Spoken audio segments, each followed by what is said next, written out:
জি, আমাদের কাছে আমের তৈরি বিভিন্ন প্রকারের খাবার আছে, যেমন হচ্ছে আমের ঝুরি আচার, আমের নাড়ু, আমের মুরব্বা, আমসত্ত্ব, কাশ্মীরি আচার, আমের মিষ্টি আচার, টকঝাল আচার। তাছাড়া পাশাপাশি আরও অন্যান্য খাবারও আছে আমাদের কাছে। মেলার ফলে আমাদের এটা হচ্ছে যে আমাদের আরও প্রচারণা বাড়ছে, অ্যান্ড হচ্ছে দর্শকদের কাছ থেকে যেই রেসপন্স পাচ্ছি, সাড়া পাচ্ছি, আমাদেরকে আরও সামনের দিকে এগিয়ে নিয়ে যাচ্ছে। আমাদের যে একটা আয়োজন করা হয়েছে, মেলার আয়োজন, সেটা খুবই ভালো লাগছে। 40টারও বেশি এখানে স্টল আছে, বিভিন্ন জাতের আম আছে, আমের চারা আছে এবং আম দিয়ে বানানো বিভিন্ন প্রকারের খাবার আছে। খুব ভালো লাগছে, নতুন নতুন আমের সাথে পরিচিত হলাম, নতুন চারার সাথে পরিচিত হলাম, অনেক লোক আসছে এখানে। আমি চাই এই আমের সুগন্ধ, আমরুপালি আম, নওগাঁ সাপাহারের আম যেটা, সেটা সারা দেশ সারা বিশ্ব ছড়িয়ে দিতে। এবং এই মেলাটা আপনি আপনার সন্তান, আপনার পরিবার, বন্ধু বান্ধব সকলকেই নিয়ে আসবেন, মেলাটা উপভোগ করুন। আজ এবং আগামীকাল চলবে। নওগাঁর আমের বাণিজ্যিক রাজধানী, এখানে প্রথমবারের মতো ম্যাঙ্গো উৎসব হচ্ছে। এটা আমরা চাই যেন প্রতি বছর ধারাবাহিকতাটা বজায় থাকে। এই বছর একটু লেট হলো মেলাটা করতে, সামনের বছর যেন আমরুপালি আম যেমন হারভেস্ট হয় সে সময় যদি করা যায় তাহলে কিন্তু দেশে বিদেশে আরও ব্যাপক পরিচিতি পাবে। আমরা আম চাষিরা হয়তো বিভিন্ন সমস্যার সম্মুখীন হয়, সেটাকে যদি প্রশাসনিকভাবে বা কৃষি মাধ্যমে এগুলো সমাধান করা যায়। যেমন এক্সপোর্টের বিশাল একটা মার্কেট আছে, কিন্তু আমাদের অবকাঠামো নাই, এখানে ভিএসটি প্ল্যান্ট নাই, বড় বড় মানে প্যাকিং হাউস নাই, আমদানি শুল্কটা বেশি, প্লেন ভাড়া বেশি।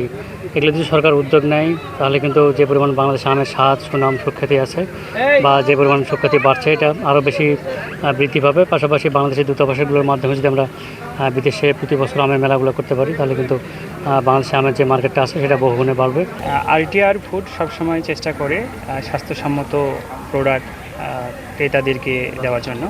আর আমরা সব হোমমেড মানে ঘরোয়াভাবে তৈরি করছি আমের আচার, আমের জ্যাম, আমের জেলি।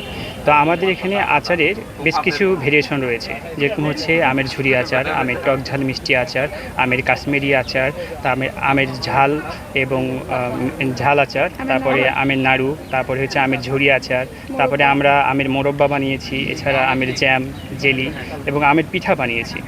আর আমরা মূলত চেষ্টা করছি ঘরোয়াভাবে মানুষদেরকে, যত সব মানে ক্রেতা আছে তাদেরকে স্বাস্থ্যসম্মত উপায়ে এই প্রোডাক্টগুলো বাজারজাত করতে। এই ফেস্টিভ্যাল হচ্ছে সবার মাঝে নওগাঁ জেলার একটা আম জিআই পণ্য পেয়েছে, বাট সাপাহার যে একটা আলাদা ভূখণ্ড, নওগাঁ জেলার মধ্যে যেটা আলাদা জায়গা, আলাদা ভূমির যে ক্যারেক্টারিস্টিক্স, এইটাকে তুলে ধরার জন্য, এবং আপনি আমাদের বাংলাদেশের যে কোনো অঞ্চলের আম খাবেন, সাপাহারের আম খাবেন, সব ডিফারেন্ট স্বাদ।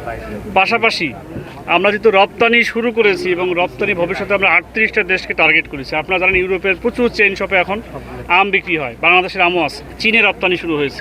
আমাদের টার্গেট হচ্ছে এই রপ্তানি করতে গেলে আমাদের এখানে বেশ কিছু ফ্যাসিলিটিস দরকার। এই ফ্যাসিলিটিসগুলো যে সরকারের কাছে আমরা চাবো, তার আগে সরকারকে আমাদের জানানো দরকার যে এখানে এরকম ধরনের জাতের বিভিন্ন জাতের আম আছে, এখানকার মানুষ আম উৎপাদনের সঙ্গে জড়িত, এখানকার কৃষির ম্যাক্সিমাম হচ্ছে আম। এখানে আমকে কেন্দ্র করে backward linkage industry, forward linkage industry সবগুলোরই বিকাশ ঘটানোর সুযোগ আছে। বিশেষ করে স্মল এবং মিডিয়াম যে এন্টারপ্রেনারশিপরা আছে সেটাকে গ্রো করার জন্য কি পরিমাণ একটা স্কোপ আমাদের এই সাপাহারে আছে সেটা আপনারা স্টলগুলো ঘুরে দেখতে পাবেন। সুতরাং আমি মনে করি এই ম্যাঙ্গো ফেস্টিভ্যালকে যদি আমরা একটা প্রাতিষ্ঠানিক রূপ দিতে পারি, আমাদের এই অঞ্চলের যে আম, বিশেষ করে রাজশাহী, আম বলতে আমরা একসময় রাজশাহীকে বুঝতাম 10 বছর আগেও, কিন্তু আম এখন রাজশাহী অঞ্চলের বাইরেও অনেক জায়গাতে ছড়িয়ে গেছে। আমাদের বিভিন্ন ধরনের চাষিরা, কৃষকরা যে এই আমকে বাণিজ্যিকীকরণের জন্য আপ্রাণ প্রচেষ্টা চালাচ্ছে, এবং সেক্ষেত্রে আমরা দেখেছি যে সাপাহারের আমকে একটু আলাদা চোখে দেখার জন্যই বিভিন্ন জায়গাতে অনেক আমকে সাপাহারের আম বলে চালানোর চেষ্টা করা হয়। আমরা এই কারণে সাপাহারে একটা ফেস্টিভ্যাল করলাম,